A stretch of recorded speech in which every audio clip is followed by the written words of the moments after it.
गए हैं तो आप लोग निकल गए सीधा यहाँ आए तो रोकने का क्या मतलब था? वहाँ बात करते वही जगह रास्ते में मोटरसाइकिल से मैं जा रहा हूँ, ये हजरत पे जा रहे थे, रास्ते में रोकने क्या मतलब है? सुनो मतलब बात क्या? अगर सुनो अगर हम पहली बार आ गए हैं, ठीक है, आज तक मैं पहली बार नहीं आया हूँ। अब्दुल कादिर भाई मुझे इस गाँव में जब एक इन्होंने प्रोग्राम किया था बुला चुके हैं, मैं आ चुका हूँ। हाँ ठीक है, आप आए भी होंगे, लेकिन वो हमारे चचा भी हैं, ये भी आप ख्याल रखो। चाहे वो आप जाने सर, वो यहाँ पे अभी तक 5 साल पूरा जिंदगी बीत गया, इतना बड़ा मैं हो गया, कभी भी किसी का भी डेथ हुआ ये बात नहीं हुई है कि आप यहाँ नमाज मत पढ़ो इनके जनाजे में आके। ये पहली बार बोले, बस इन्हें रोकने का आप कह रहे हो ठीक है, लेकिन ये मोटरसाइकिल कोई भी बात नहीं था। रोड बंद करके, रास्ता बंद करके, ये क्या मतलब आप दर्शाना चाहते हो, क्या दिखाना चाहते हो आप, ये बताओ। जो बताते हो अभी तक विवाद नहीं था। हाँ, आप पहले से जानते हैं कि आप अलग हैं। हाँ, ये तो जानते हैं अलग हैं। आप क्यों घुस जाते? अच्छा एक बात बताइए, अब ऐसी बात क्यों? ये सब बात हमारा इनका इसी मस्जिद गाँव के अंदर हम आपको मस्जिद में नमाज नहीं पढ़ने जाते हैं।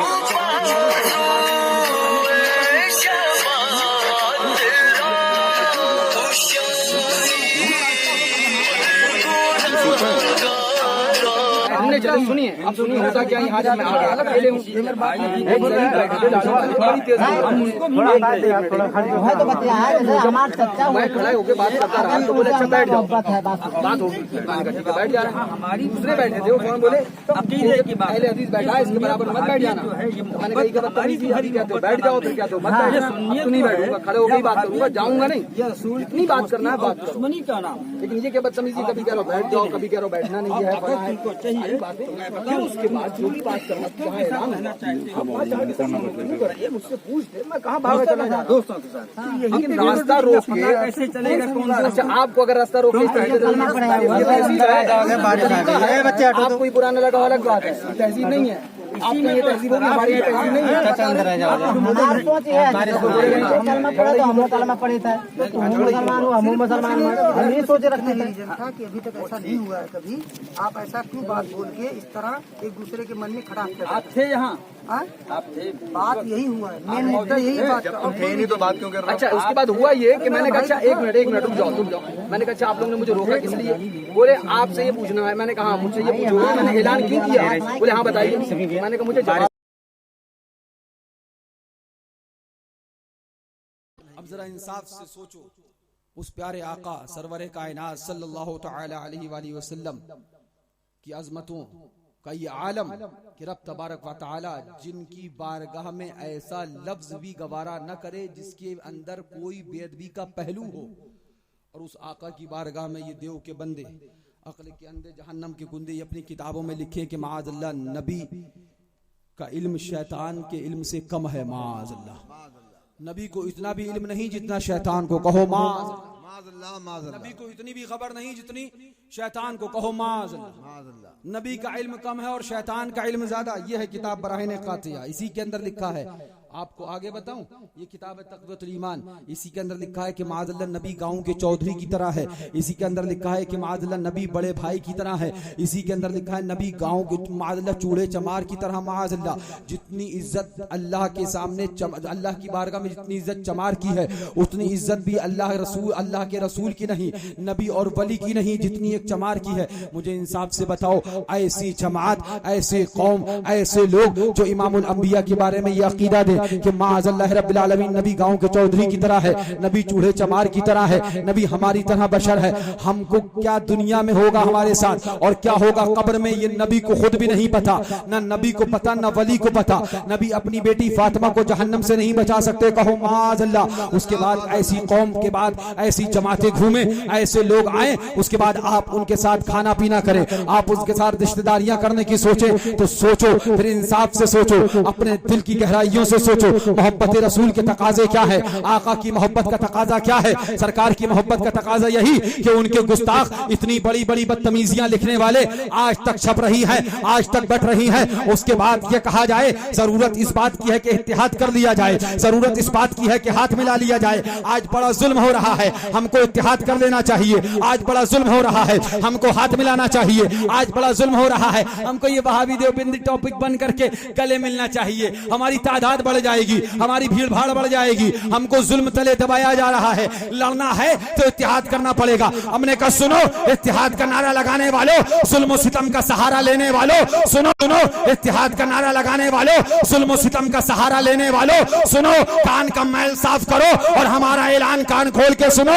हम भी कहते हैं हाँ इत्तेहाद की जरूरत है, हाँ हाथ मिला लो, हाँ गले से लगा लो, मगर ये सुनो ये किताबें उठाओ और इलाहाबाद के चौराहे पे आओ, आग लगा दो और ऐलान करो कि जिन्होंने ये गुस्ताखियां लिखी हैं वो काफिर मुर्तद हैं, हम उससे तौबा करते हैं, हम तुम्हें गले लगाने की तैयार हैं, हम तुम्हें सीने से लगाने की तैयार हैं।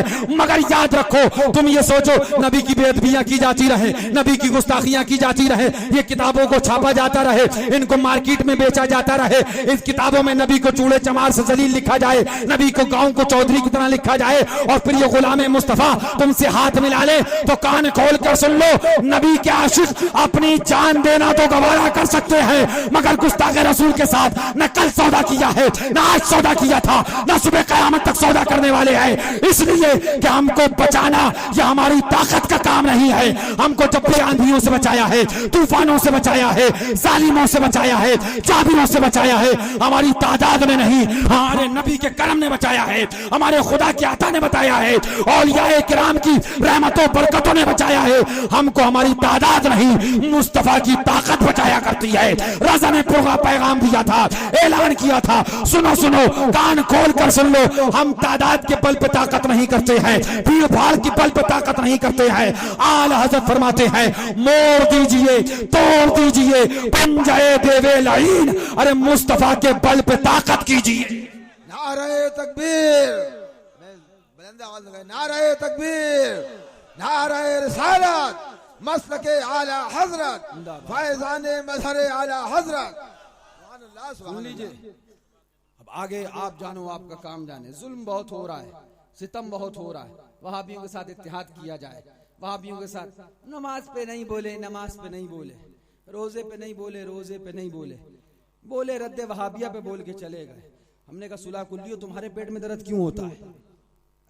रद्द वहाबियों का होता है, पेट में मरोड़ सुलह कुल्लियों के पड़ने लगती है। रद्द देवबंदियों का किया जाए, दर्द सुलह कुल्लियों के होता है। क्यों? इसलिए कल जाके रोटी बोटी जो खाना है, उनके साथ जाके शिरकत जो करना है, सुनो गुस्ताखे रसूल के साथ रोटी बोटी खाना तुम्हें मुबारक हो, हुसैन का खिचड़ा हम गुलामों को मुबारक। सुभान अल्लाह, बेशक देवबंदियों का रद्द किया जाए, सुलह कुल्लियों के पेट में दर्द होने लगता है। वहाबियों का रद्द किया जाए, सुलह कुल्ली चीखने लगते, नमाज पे नहीं बोले। अरे पूरे महीना नमाज पे बोलो तुम, पूरे महीना बोलो, मुझे इंसाफ से बताओ।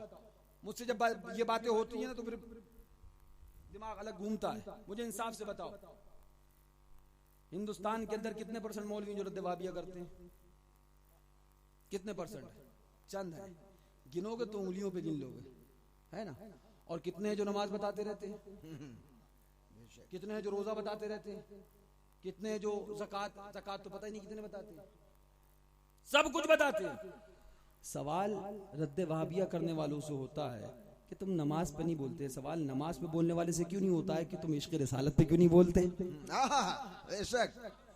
नबी की मोहब्बत पे क्यों नहीं बोलते? इसलिए कि कान खोल कर सुन लो, एक नहीं 600 करोड़ बरस इबादत करते रहो, मोहब्बत रसूल नहीं है तो जहन्नम के अलावा कोई ठिकाना नहीं है। और इंसान नहीं, कुत्ते की भी शक्ल में होगा, अल्लाह वालों से मोहब्बत करेगा तभी जन्नत का दूल्हा बनाया जाएगा। सुभान अल्लाह, सुभान अल्लाह, बेशक हक है, तब जन्नत का दूल्हा बनाया जाएगा। इख्तियारत रसूल की बहुत बड़ी बात है। नमाज पे नहीं बोले, रोजे पे नहीं बोले, हज पे नहीं बोले, ज़कात पे, आओ कुरान से पूछो, कुरान तू बता। तो कुरान बोला ला तजिदू कौमन युमिनून बिल्लाहि वल यौमिल आखिर युआदून मन हाद्दल्लाह व रसूलहु वलौ कानू आबाअहुम औ अबनाअहुम औ इख्वानहुम औ अशीरतहुम। बात खत्म। कि तुम में से ला तजिदू मफहूम आयत मुक़द्दसा, तुम हरगिज उन लोगों को जो ईमान लाए अल्लाह पर और क़यामत पर, यानी तुम मोमिनीन को हरगिज नहीं पाओगे कि मोमिन दोस्ती करें उनसे जो अल्लाह और उसके रसूल के दुश्मन हो। सुन लो, ये कुरान है, कुरान। अल्लाह उसके रसूल के दुश्मनों से मोमिन को दोस्ती करता हुआ नहीं देखोगे। ये खुदा कह रहा है अब जो दोस्ती करे वो अपने आप को मोमिन कहे तो कुरान से पूछे। बेशक अब जो दोस्ती करे वहाबी देवबंदी गुस्ताखे खुदा और रसूल से और फिर कहे मैं मोमिन हूं, तो कुरान बता रहा है तुम में से कोई भी उनसे वहाबी देवबंदी गुस्ताखे खुदा और रसूल से दोस्ती नहीं करेगा। जो लोग ईमान लाए उन लोगों को तुम नहीं पाओगे कि वो अल्लाह और अल्लाह के रसूल के दुश्मनों से दोस्ती करें। जो ईमान लाए उनको अल्लाह के रसूल के दुश्मनों से दोस्ती करता हुआ नहीं पाओगे। वलौ कानू आबा हों, चाहे वो उनके बाप हों, और अबना हों या उनके बेटे हों, और इखवान हों या उनके भाई हों, और आशीरत हों या उनके रिश्तेदार क़राबतदार ख़ानदान वाले कोई भी हों। मफ़हूम आयत मुक़द्दसा, तुम उनको दोस्ती करता ना पाओगे। है जरा जोर से कह दो सुभान अल्लाह सुभान अल्लाह। मौला दोस्ती करता ना पाएंगे, छोड़ देंगे। बाप होगा छोड़ेंगे, बेटा होगा छोड़ेंगे, भाई होगा छोड़ेंगे, रिश्तेदार होगा छोड़ेंगे, पटीदार होगा छोड़ेंगे, कराबतदार होगा छोड़ेंगे। मिलेगा क्या? तब रब आगे फरमाता उलाइका कतबा फी कुलूबिहिमुल ईमान, ये वो लोग होंगे जिनके दिल में ईमान रब फरमाता मैं नक्श फरमा दूंगा। सुभान अल्लाह सुभान अल्लाह। इत्मीनान से रब फरमा रहा मैं नक्श कर दूंगा, इनके दिल में ईमान मैं नक्श कर दूंगा, इनके दिल में ईमान मैं लिख दूंगा। सुभान अल्लाह सुभान अल्लाह। अब जरा इन मौलवियों से पूछो इस आयत में नमाज का तस्करा तो आया नहीं, इसमें नमाज का जिक्र तो आया ही नहीं। इसमें रब ने इतना फरमाया मैं तुम्हारे दिल में ईमान लिख दूंगा, शर्त यह है कि महबूब के दुश्मनों से दूर हो जाओ, मेरे दुश्मनों से दूर हो जाओ। मेरे दुश्मन महबूब के दुश्मन से दूर होना तुम्हारा काम है, और तुम्हारे दिल में ईमान लिख देना ये तुम्हारे रब का काम। सुभान अल्लाह सुभान अल्लाह। और क्या होगा? उलाइका कतबा फी कुलूबिहिमुल ईमान, ये वो लोग होंगे जिनको दिलों में अल्लाह ईमान लिख देगा। वअय्यदहुम बिरूहिम मिन, और जिब्रील अमीन के जरिए इनकी मदद होगी। वयुदखिलुहुम जन्नातिन तजरी मिन तहतिहल अनहार, और इनको जन्नतों में लेके जाएगा, बागों में लेके जाएगा, जन्नतें आता होंगी। सारी चीजें रब ने बयान कर दी। अब जाओ इन सुलाकुल्ली मौलवियों से पूछो कि इसके अंदर नमाज का तस्करा क्यों नहीं है, इबादत का जिक्र क्यों नहीं है। रब ने फरमाया सुनो, मैं तो ईमान उसके दिल में लिखूंगा, मैं ईमान उसके दिल में नक्श करूंगा, मैं ईमान उसके दिल में मुअज्जज़न करूंगा जो मेरे और मेरे महबूब के दुश्मनों से दूर होगा, मेरे और मेरे महबूब के दुश्मनों से अलहदा होगा, मेरे और मेरे महबूब के दुश्मनों से अलग होगा। महबूब के दुश्मन वहाबी देवबंदी से दूर होना आपका काम है, आपके दिल में ईमान लिखना रब का काम है। मौलवी समझते रहे नमाजें पढ़ो, रोजा रखो, मोमिन कहा जाएगा। रब ने कहा मेरे महबूब के दुश्मन से दूर हो जा, मैं तुझे मोमिन लिखूंगा। सुभान अल्लाह सुभान अल्लाह। मेरे महबूब के दुश्मन से दूर हो जा, मैं मोमिन लिखूंगा, मैं तेरे दिल में ईमान नक्श कर दूंगा। तब रजा पैगाम देने लगे, ऐलान करने लगे तुझसे और जन्नत से क्या मतलब वहाबी दूर हो, हम रसूलुल्लाह के जन्नत